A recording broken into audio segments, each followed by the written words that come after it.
I think we're correct to say they're just sitting. They've been working very hard, absolutely, waiting for the meeting to end. And if we say they're tired, it looks like they're just sitting. They're working. Aren't you agreeing, guys? Yes, we've been working very hard. So that's why you don't need to ask many questions, because we are tired.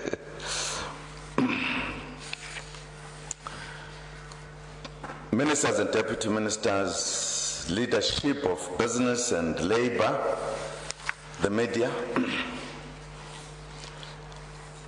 I convened the mining sector consultative forum in Pretoria today, the 8th September 2015, with the aim of receiving progress on the implementation of the framework agreement for a sustainable mining industry. We had a fruitful, productive, and successful meeting as compatriots in the quest for solutions to challenges facing mining sector. The revitalization and rebuilding of distressed mining towns and labor sending communities is one of our key priorities in this term of government. The meeting took place at a critical time when the global as well as the local economy broadly and the mining industry in particular are confronting major challenges. The global economy is experiencing a downturn which is posing a challenge for South Africa's economy, which is a net exporter of key mineral communities. Recent GDP figures released by Statistics South Africa show that the economy contracted by 1.3% in the second quarter of the year. It is our collective responsibility to resolve the challenges as the mining sector is strategic to the South African economy.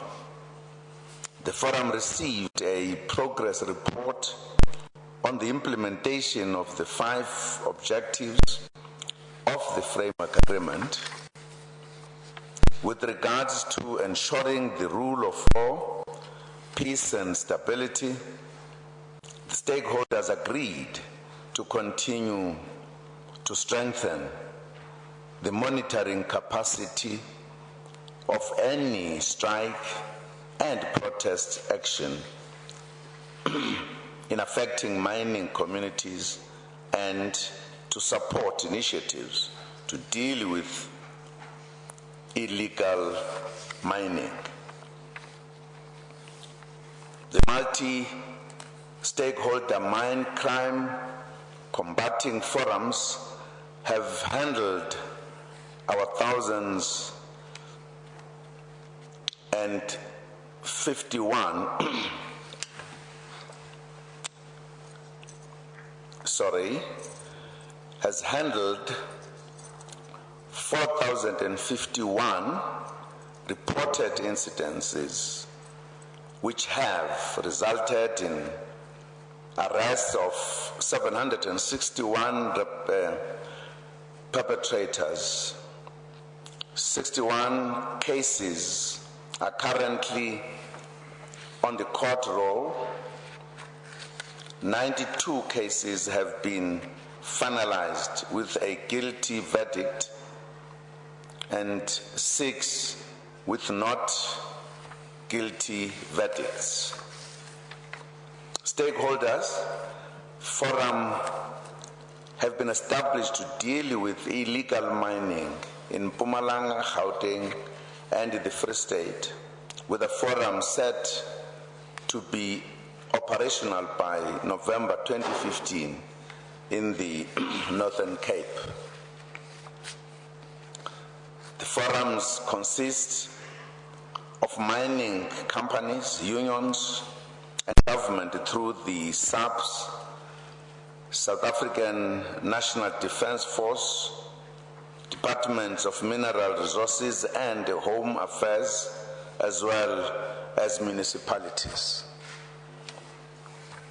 The Department of Mineral Resources has initiated a program to close and rehabilitate mines without owners to address the issue of illegal mining. With regards to strengthening labor relations, a protocol for the verification of union membership has been developed and is being used currently. Despite disputes over membership status, verification of membership figures and recognition agreements are also fast-tracked for speedy resolution. Stakeholders have agreed on the need to strengthen the full functionality of future forums which have been formed to mitigate the negative impact of downscaling. In terms of the management of retrenchments, mining companies are required to submit notices to the Department of Mineral Resources and the Department of Labor in respect of Section 52 of the Mineral, Petroleum and Resources Development Act and Section 189 of the Labor Relations Act. Stakeholders have recommitted to implement the declaration signed on the 31st August 2015 to save jobs and alleviate the impact of job losses in the industry. With regards to improved living and working conditions of mine workers in the 2014-2015 financial year, more than 419 million rand was spent by the ring-fenced budget for informal settlements, upgrading. This has been done in prioritized mining towns in the Free State, Mpumalanga, and the Northwest provinces. Overall, over 5,000 units have been delivered in the 15 prioritized mining towns. For the 2015-2016 financial year, the Department of Human Settlements has aimed to improve this delivery figure and has ring-fenced 1 billion rand that is anticipated to deliver approximately 19,000 housing opportunities in mining towns. The Department of Trade and Industry, Economic Development and Small Business Development are facilitating both large and small-scale industrial projects in the 15 mining towns and in the labor-sending areas. In the Northwest and Limpopo, interventions are ongoing in Janala and the greater Tubatse local municipalities, respectively, for the establishment of a platinum group metals special economic zone. In the Eastern Cape, the agro-processing special economic zone in the labor sending area of OR Tambo District Municipality has been established. A second project in the Eastern Cape is the Vulindlela Industrial Park Revitalization Initiative in King Sabata Dalindyebo Municipality. On matters of health and safety, the Department of Health, together with the Departments of Labor and Mineral Resources, have been collaborating in establishing one-stop service centers to assist former mine workers with compensation, UIF, and pension fund payments. Centers have been established in Mthatha in the Eastern Cape and Carltonville in Gauteng. The Mthatha Center is fully funded by government. Approximately 3,000 former mine workers have already made use of the services. Sorry. Over 1,500 former workers have made use of the services in Gauteng. More centers will be established in other provinces, beginning in the Northern Cape and Limpopo in the current financial year. Stakeholders have also agreed on the need to expand economic opportunities in the labor sending areas and to fast-track economic development and economic diversification projects in mining towns and labor sending areas. It has also been agreed that mining companies will work with government in the delivery of houses as well as water and sanitation infrastructure. With regards to short and medium-term measures to support growth and stability, stakeholders continue to engage with the international and local investment communities. This will be done, for example, through investor road shows and participation in the international and local conferences. Plans are in place for joint participation at the Prospectors and Developers Association of Canada conference, one of the world's largest mining conferences, in March 2016. The Mining Charter Assessment for 2014 targets was completed and enforcement is taking place. To date, a total of 463 orders have been issued in respect of the non-compliance with the Mining Charter, while a total of 204 orders have been issued in respect of non-compliance with environmental management plans.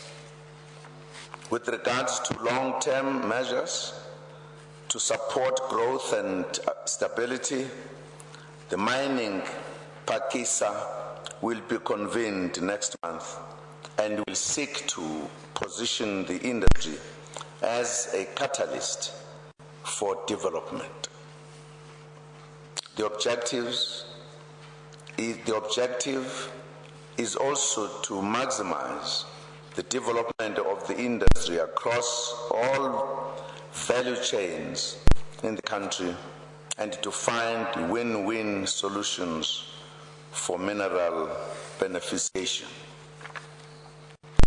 This effort will contribute to one of the 9 priority interventions that I announced earlier this year to grow the South African economy through, among other things, advancing beneficiation or adding value to our mineral wealth. Stakeholders agreed that they will continue to encourage adherence by their respective constituencies to the commitments made in the framework agreement, including respect for the rule of law, denouncing violence and intimidation, and ensuring that the industry remains sustainable into the future. We have had a successful meeting. We call on everyone in the sector to work together and play their part in building a sustainable mining industry and growing the South African economy. I thank you.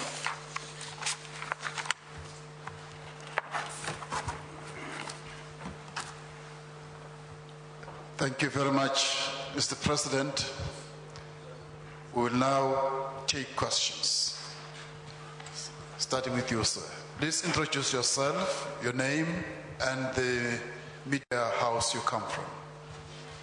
Afternoon, Mr. President. Nicholas Baar from ESCA.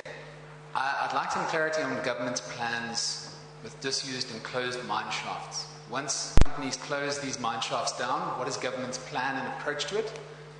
Will government try and seek investors to reopen those mine shafts, or will government approach it in a different manner?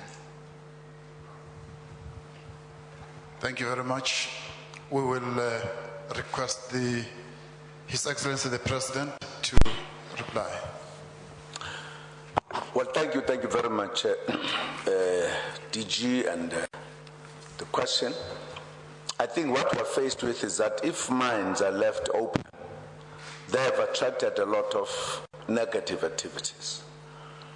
I think the growth of the illegal mining, which started small, and the conflict that has happened among those, and the deaths that have resulted, they must say both government and the mining sector must do something.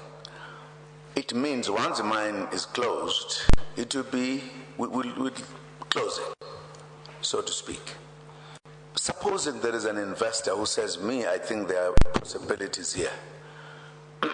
I think I want the license to open this mine and move. I don't think we'll say no, because the mine will be opened, and if it is still has life, and then business will continue. So I think we'll do things according to the situation at the time. I think what is urgent at this moment is to remove this possibility of people to conduct illegal mining or to do any other things, and ensure that we are fine insofar as mines that are just open. I think it's also going to help us if we close the mines to address the question of the water as well, so that we'll be able to handle the situation better for betterment of the country. And it will be closed. If nobody later says, look, I want to open it and mine, it will be closed forever. But if somebody says, look, I know there's still some wealth here, I want to do it, they will put their money, invest, and reopen the mine, and the mine will be working. I'm sure we'll move towards a situation that once a mine is closing, instead of waiting for many years with an open mine, that program of closing it, I'm sure it should be immediately embarked upon, so that we don't have mines that will sit all the time. I think that's how we'll handle it in simple terms. Thank you very much. SABC. Thank you, Doctor. My name is Tepo Ikane from the SABC. My question is to Mr. Matunjwa and to Mr. Dlamini. I know that you represent NAM since it's not here. Or, okay, when we have a NAM representative, please. We heard through the speech of the President saying that stakeholders have agreed to uphold the rule of law and to denounce violence. Can we safely say from the two of you to say that this is the end of an era where we see leaders maybe not doing enough in terms of trying to stop their members from embarking on acts of lawlessness that lead to unnecessary deaths of mine workers and also those who are close to them? Thank you.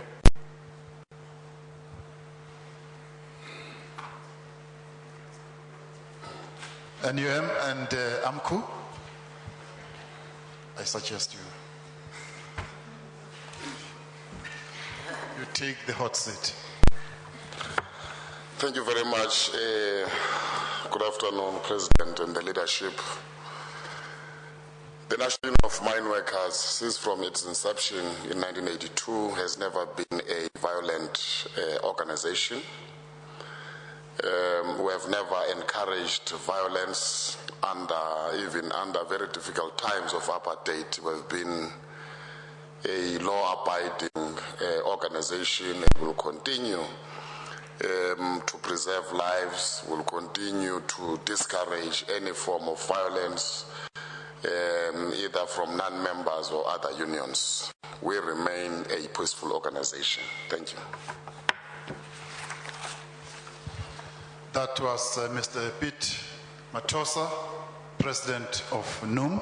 Now we'll request the President of AMCU, Mr. Joseph Matunjwa, to respond. Thank you. I don't think that there is any union that has such objective when it's formed to create an environment of volatility or lawlessness. There is no such. Things are happening in the mines because of criminality that is taking place, of which we don't encourage. As you will recall, just after 2012, 2013, things are getting smoother and smoother in the mining environment. But the issue of unemployment, it also creates the mines, the people who are staying around the mine, to be a vested area for criminality. So therefore, we are committed to peace and to work side by side with any registered trade union in the environment where we are working. Thank you. Thank you very much.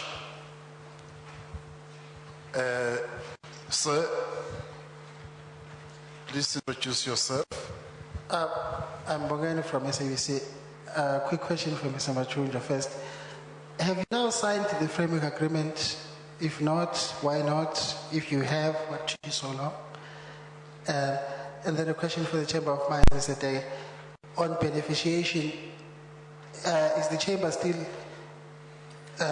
opposed to South Africa doing the route of beneficiation, or you've changed your position and you now support it, especially given the current environment and the challenges that the industry is facing? Lastly, a question maybe to the Minister and whoever else. Okay, it's fine. I'm overruling you.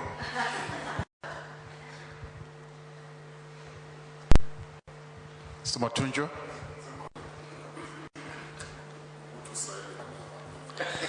I think what's the signer? I think signing is not important. What is important is to agree on issues that are debated. So it's an ongoing engagement. We made it to the President that we will continue engaging because we believe that the agreement was constructed during the cloud of Marikana, and so it didn't kind of touch on issues that are core fundamental. So it's not that the entire agreement is wrong, but there are issues that we want to address within the agreement. Hence, we've been invited, we participated in His Excellency meeting, so things are moving towards the right direction. Thank you. Thank you for the question, Mbongeni. I don't think the mining industry has ever said we are against or dead against beneficiation. It's the modalities of understanding what we mean by beneficiation by different stakeholders. There is beneficiation taking place in the gold industry, platinum industry, coal industry, but there are several issues that we're discussing. There is an issue at on the table, as you know, about developmental prices and market prices. How far do you go in terms of that beneficiation? So those discussions are ongoing. It's not that we said we are dead against beneficiation. Thank you.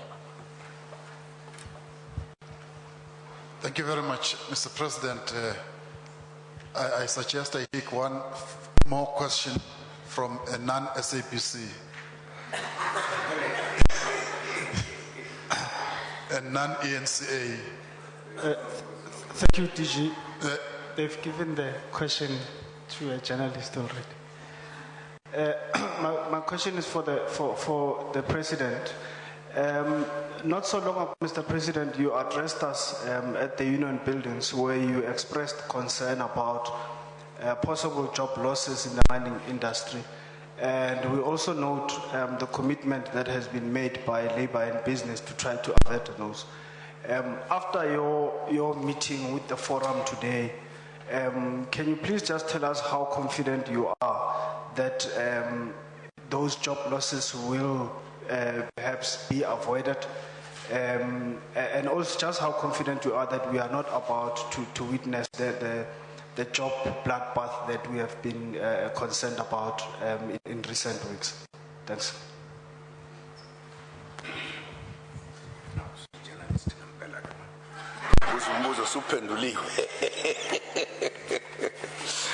No, thank you very much. No, the very fact that stakeholders have met and discussed that much, I think it is pleasing indeed that we are looking at it. We are saying, what can we do? And it's not the first time. We recall that shortly after 2008, when the economic meltdown started, the parties that are core to that issue met and have a very good agreement about how they were going to deal with perhaps the unavoidable loss of jobs, what will happen to those workers. And there was even a budget created to deal with them, that whilst the economy will be in a bad shape, those workers could be trained, skilled and empowered in the meantime, rather than them disappearing. That issue will always be there. It's an issue of a system in society, in the globe, that the economy does not stay in one level all the time. At times it goes down, at times it goes up. And when it goes down, it threatens, firstly, the profits of the companies who have to make profits for their stakeholders and shareholders, who will then say what is happening. But it also impacts on the workers, because once they act on that issue by saying, let us either restructure or get other workers out, it affects the workers directly. So the point we just flagged, which we say to be ongoing, is to what do we do as a country if we are faced with such a situation? Necessarily we need to talk to say what can we do given the situation. So it is a matter that will always be there, because as long as there is an employer and employee, and once the economy vibrates, it affects all of them, and therefore it generally affects society.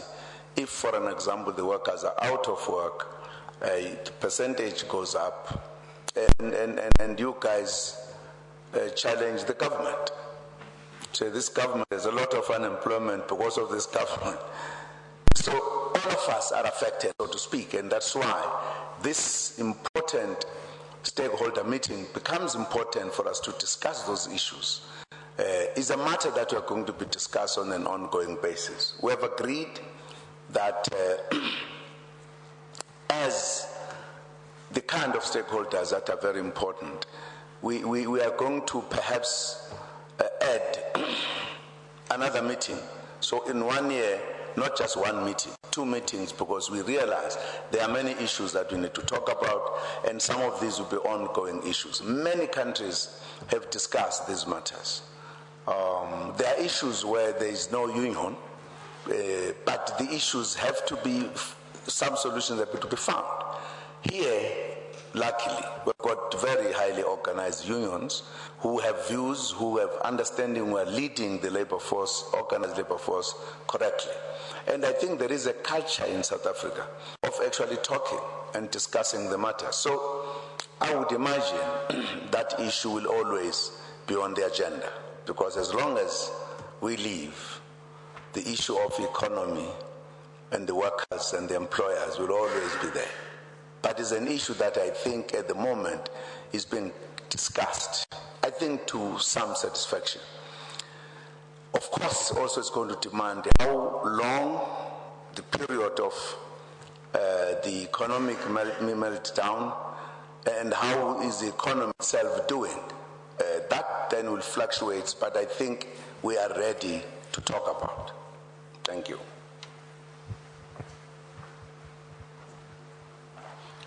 Your Excellency, Mr. President, ministers, leaders of the trade union movement, leaders of the mining industry, ladies and gentlemen from the media, colleagues, friends, I take this opportunity to thank you for gracing this media briefing. We have now come to the end of the media briefing, and I would like to take this opportunity for us to take leave of His Excellency the President. We should wait while His Excellency the President takes leave, and thereafter we will all disperse. Mr. President.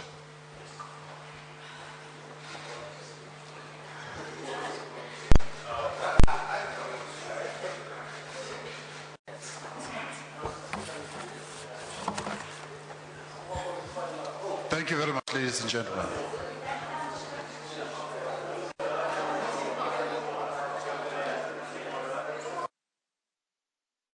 Welcome back to PM News. We have just crossed back from the presidential guest house in Pretoria, where President Jacob Zuma was addressing stakeholders in the mining sector.